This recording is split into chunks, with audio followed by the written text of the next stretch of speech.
What is up, all you Tampa Bay Buccaneers fans? I know you tuning in as you are all traders, but today we back, mic'd up, team recap. Today we talking about the new New England Patriots. How you doing, Mike? I'm doing good. I was initially going to save this team for last because I thought it was going to be our biggest video and get the most views. But then Tom Brady up and leaves. Gronk comes out of retirement, goes to Tampa Bay. This might be our least viewed video. I don't even know at this point, Mike. Like, is anybody still a Patriots fan?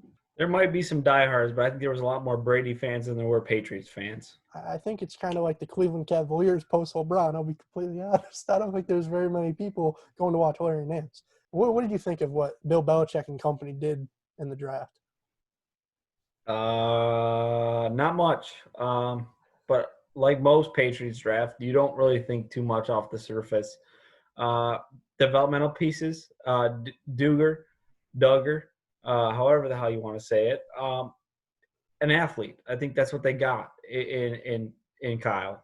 I think they got an athlete. I think they got a raw prospect. Maybe they're looking for the Devin McCourty eventual or Chung replacement. I guess. I think they obviously had some other needs they could have addressed there. And then Ushi.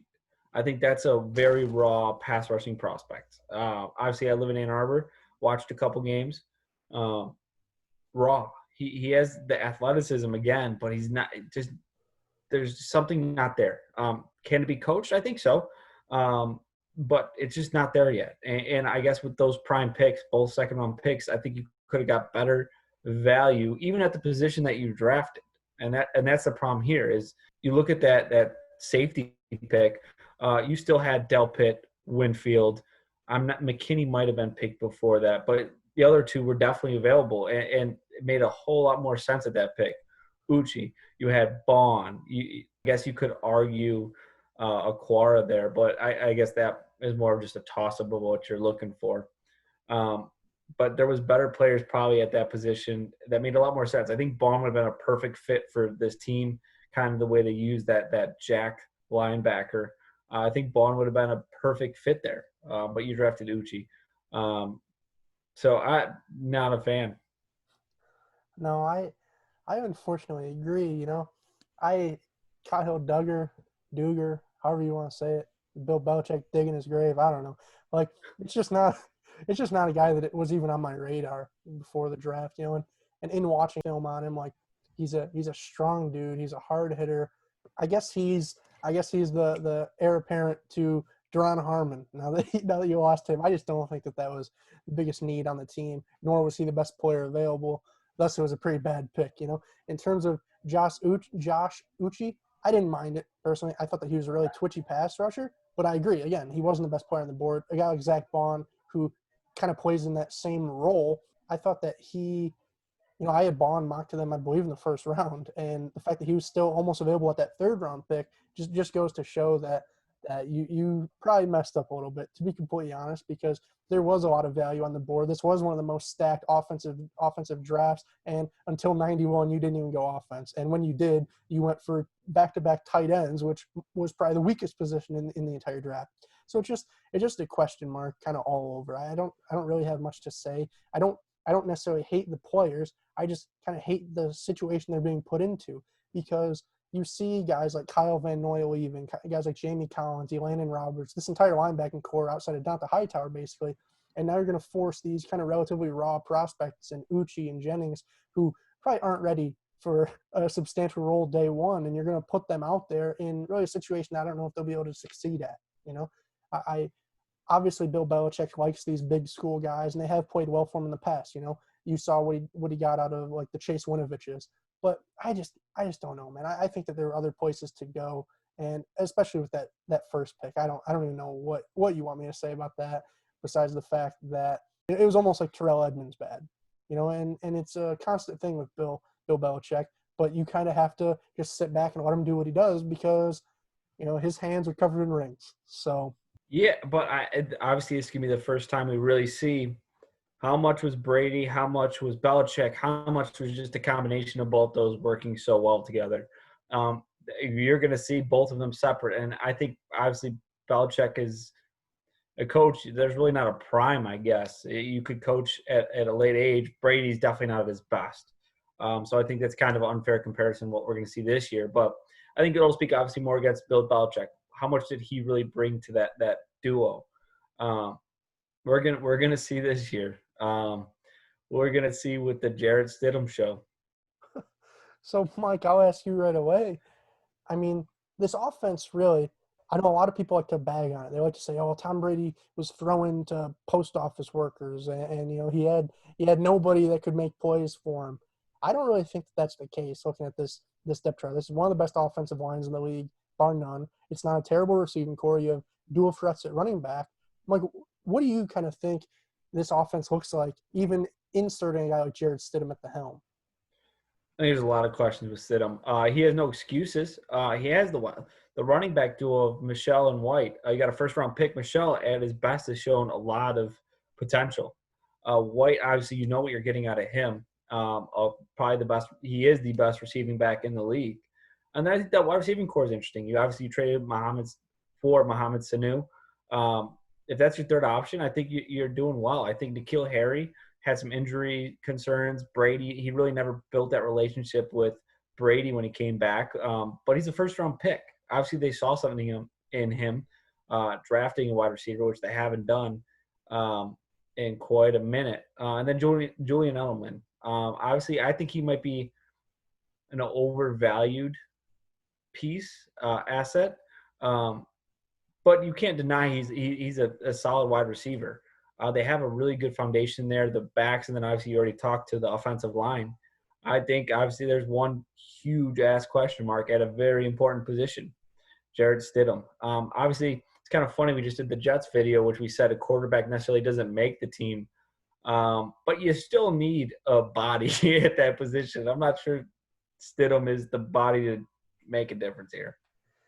No, I completely agree. You look at really just what they have elsewhere, and I always say it that a player's performance is indicative of some interaction between their situation and their own talents, right? Well, this is a good situation. I can honestly say that this is not a bad situation, and you're going to have the protection, you're going to have the time, you're going to have some interesting weapons. I think that N'Keal Harry, no matter who's throwing to him, he could really be a breakout candidate this year because, as you said, he was a first-round pick. He had a lot of potential coming out of college. It's just he just never had that real rapport with Tom Brady. So I mean, potentially now coming off of getting those second team reps with Jarrett Stidham, maybe they'll have an interesting relationship and kind of connection there. I just don't know if at the end of the day, even with that being said, if Stidham's the guy. I can't really evaluate him because what has he shown us? He hasn't shown us anything.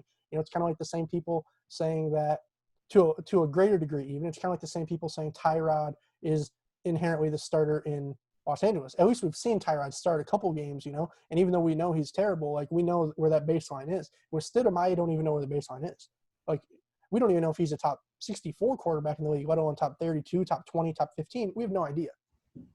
So one guy that I will kind of mention that I think would be a really interesting guy to bring in and get Stidham some competition because we do have, at least I think we do have a general idea of his potential is Josh Rosen out of Miami. We talked about him in a couple of these videos where my man just got a raw draw no matter where he was in Arizona, getting traded to Miami. And he was just drugged down by those situations, or at least he didn't elevate those bad situations. I'll say that because maybe he is not like that force multiplier, good quarterback at all. Maybe he is a bust. But until you put him in a situation with talent of any quality, like what can you really say about him? So I think that would be a really interesting guy to bring in, a high IQ guy from everything that we've heard. I think that he's someone who, no, he doesn't have the strongest arm in the world, but with this offense, now they did Tom Brady last year. You're not really throwing the ball downfield. You aren't expecting Mohamed Sanu and Julian Edelman to be burners 50 yards downfield. So I think that he would be a really interesting scheme fit and just a really interesting fit in general. Where I do think that you could almost get a perfect relationship there, where finally a guy has a good situation, and finally you have Bill Belichick getting an actual heir to Tom Brady. I'm with you there. I really think Rosen might be that piece. Obviously, he's got the raw end, but coming out of college, you thought he had more talent. He had more vision. He kind of had some of those intangibles. Stidham, you never really thought had some of those. He kind of seemed like a perennial backup quarterback. So I'd love to see it there. They're a little bit, cap sensitive. I'd love to see a guy like Cam Newton in there. It'd be a really interesting spot for them. They have the protection, they have the weapons. But if they can make it work, I'd love to see it, but don't see that happening. No, and with the whole Cam Newton thing, I think it would be a great situation for him because he's a guy who, with his injury history, you want to put him really behind a good offensive line. But the only problem is that they are basically, as you said, cap sensitive. I think is a friendly way to put it. They're hard capped out basically. They have 1.8 million cap space left. So really, what you see is what you get, and what you see is a lot of talent really outside of that quarterback position. So a lot of times we talk about how far the quarterback might be able to carry the average roster. Well, here it's like how far is the quarterback going to drag down the pretty decent roster? It's just tough. But another real question mark. As much as we want to say that Jarrett Stidham is a question mark on the offensive end, I think that there are some huge question marks on this defensive end. I mean, you just want to talk about losing guys. This team lost over like 250 combined tackles between the Van Noys, Roberts, Jamie Collins, the Deron Harmon, just a whole plethora of guys gone, Danny Shelton as well. So, Mike, what are your thoughts on this defense that they're going to be trotting out there in 2020? Yeah, I think it's interesting to say the least. They really don't, especially that front seven. Other than take Hightower out of it, a lot of questionable pieces. They have a lot of, and this is funny. We just went off the Jets. It's a lot of similarities, and I think the Jets almost might have better pool. Maybe not. There's a lot more homegrown. The Jets were a lot more picked up from other teams, but a lot of players that may have potential you hope to see break out, but I don't see breaking out more than just a decent average, maybe a little bit above average starters. I think the defensive end, the pass rushing kind of rotation they're going to be having coming through, I think is interesting. Really interesting. A lot of young, homegrown pieces that they've drafted in kind of that day two.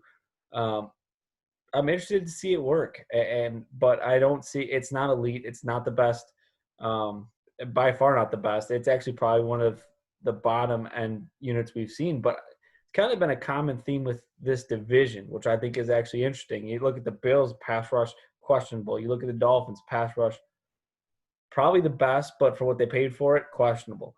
You look at the Jets, pass rush questionable. So yes, it's rough, but this whole division's front four and just in general pass rush, kind of rough. So I wonder how much that'll really bring the team down.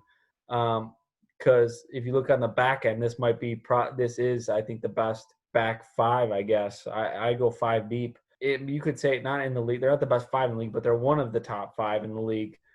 And I think it's hard because I don't think they have the best cornerback duo, but they have the best cornerback, and then they have the best just all around talent in that back end. No, you said a lot there, so I'm going to try and break it down kind of unit by unit. I like how you put that with they have a lot of guys that they took in in that day two range. And the problem with all those guys, it seems, is like they overdrafted every single one of them almost, but it doesn't matter really where they were picked 2, 3, 4 years ago. It matters that they're on the team now. It's kind of weird when I didn't love the value of a lot of these guys when they were being picked, but now it's like I kind of would love to see what they're able to do when given an opportunity, So like you said with the Jets, it's an interesting situation where maybe the front end starters are not the best, especially on this defensive line, no doubt. But some of those backups I think could really take maybe not even one step, maybe 2 or 3 steps and really become the next Jamie Collins, the next Kyle Van Noys, the next Trey Flowers. I think that they have a lot of really interesting guys who do a variety of skills. I think that you have guys who can defend the run better than rush the passer. And I mean, you saw that in the draft. I think Anthony Jennings, for example, is more stout in terms of just stacking and shedding and disengaging off blocks, whereas Uchi is more that twitchy athlete. And you can say the same thing for the Rivers, Calhouns, and Winoviches of the world. But it's just going to be how do the pieces kind of fit together and, form this grand puzzle. And, we always talk about it, but the best way to cover up a rough front seven is with that real back four, back five. And as you said, this is one of the best defensive back cores and defensive back rooms in the NFL. Obviously, we know what Stephon Gilmore's turned into, and of course the McCourty brothers. But you can't really say much about Patrick Chung either because he's just been the epitome of consistency.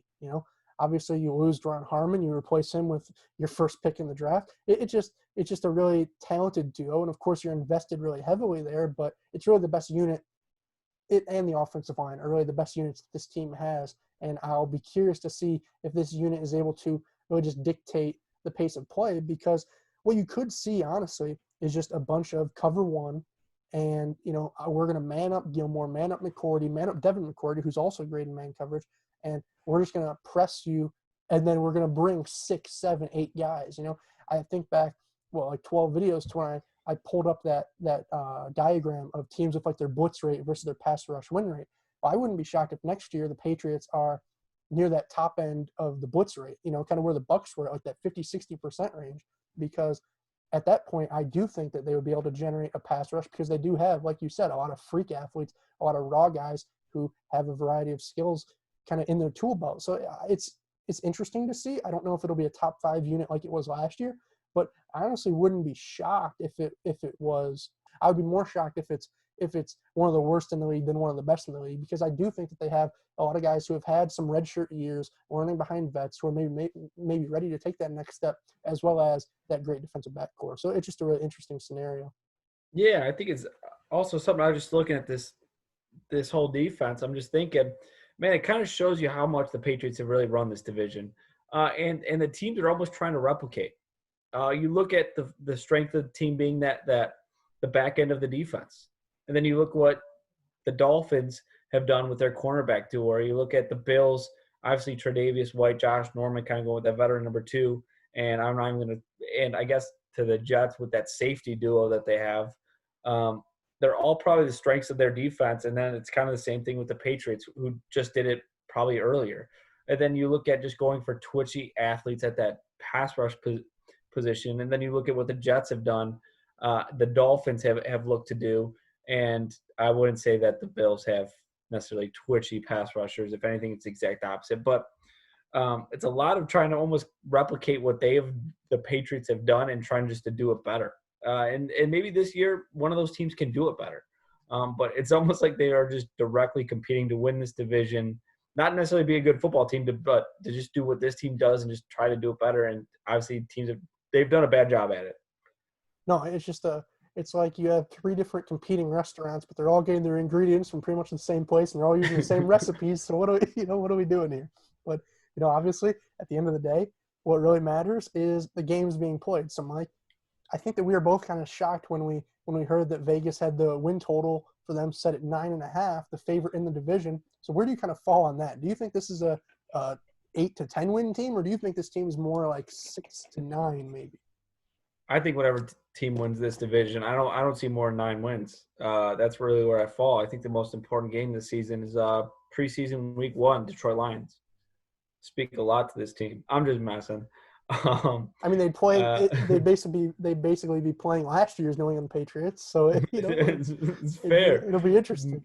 That is fair. No, but in all honesty, though, I think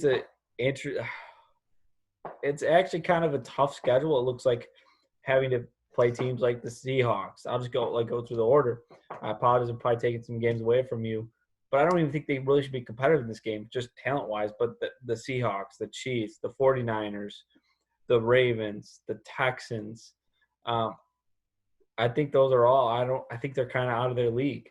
I think games that they can win and should be competitive in are like games like the Broncos, the Raiders. Like they fall more in that range, which in a lot of divisions are probably 3-4 ranked teams in the division. And that's – again, we've talked about the problem with this division is they're a bunch of 3-4s. There really isn't a true 1-2. No, and they're really, I think, when you look at it in kind of when you take the full scope into consideration, they're going to be a victim of a first place schedule here, no doubt.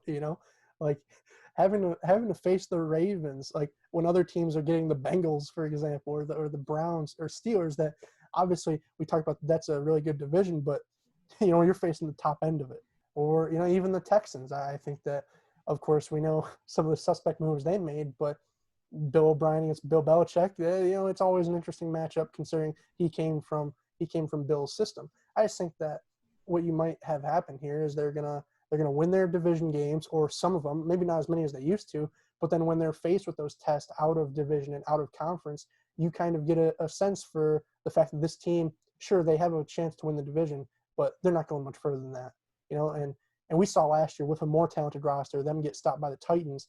I think that I would almost be shocked if they did make the playoffs this year. It's just not a great team. Like I said, it's not a great division, but I think if I had to honestly take the over/under, I would pretty certainly go with the under here, unless Oh, me as well.